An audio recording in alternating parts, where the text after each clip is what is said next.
ہجرت نبوی صلی اللہ علیہ وسلم کا یہ مرحلہ اسلام کی تاریخ کا نہایت اہم اور ایمان افروز لمحہ ہے۔ غار ثور میں 3 دن قیام کے بعد جب کفار مکہ کی تلاش کچھ کم ہوئی تو نبی کریم صلی اللہ علیہ وسلم اپنے رفیق سفر حضرت ابو بکر صدیق کے ساتھ مدینہ کی طرف روانہ ہوئے۔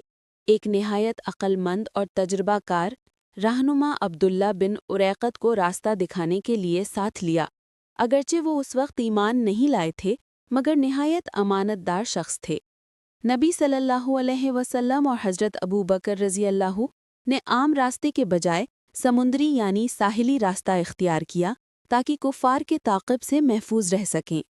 حضرت عامر بن فہیرہ رضی اللہ اونٹوں کی دیکھ بھال پر مقرر تھے اور حضرت اسماء بنت ابی بکر رضی اللہ زاد راہ یعنی کھانا پانی فراہم کرتی رہیں۔ سفر ہجرت میں کئی مقامات آئے جن میں قدید، عصفان، روحا، قبا قابل ذکر ہیں۔ ہر مقام پر اللہ تعالیٰ کی حفاظت نبی صلی اللہ علیہ وسلم کے ساتھ رہی اور دشمنوں کی تمام تدبیریں ناکام ہوئیں۔ مدینہ کے قریب پہنچ کر نبی صلی اللہ علیہ وسلم سب سے پہلے قبا کے مقام پر تشریف لائے۔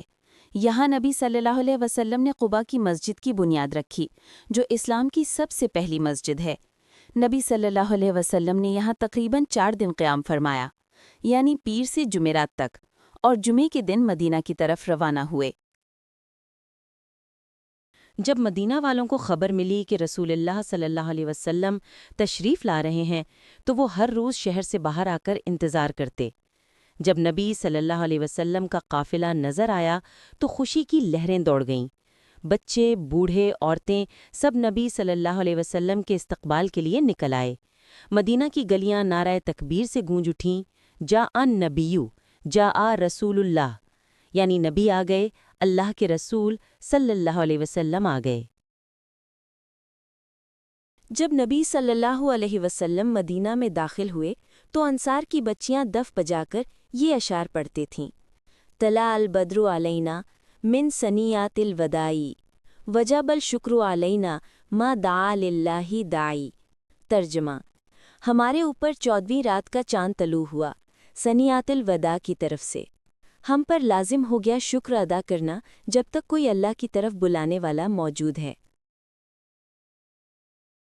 مدینہ میں پہنچ کر نبی صلی اللہ علیہ وسلم نے حضرت ابو ایوب انصاری کے گھر قیام فرمایا اور کچھ دن بعد مسجد نبوی صلی اللہ علیہ وسلم کی بنیاد رکھی گئی۔ یہیں سے اسلامی معاشرے، نظام اخوت اور حکومت مدینہ کا آغاز ہوا۔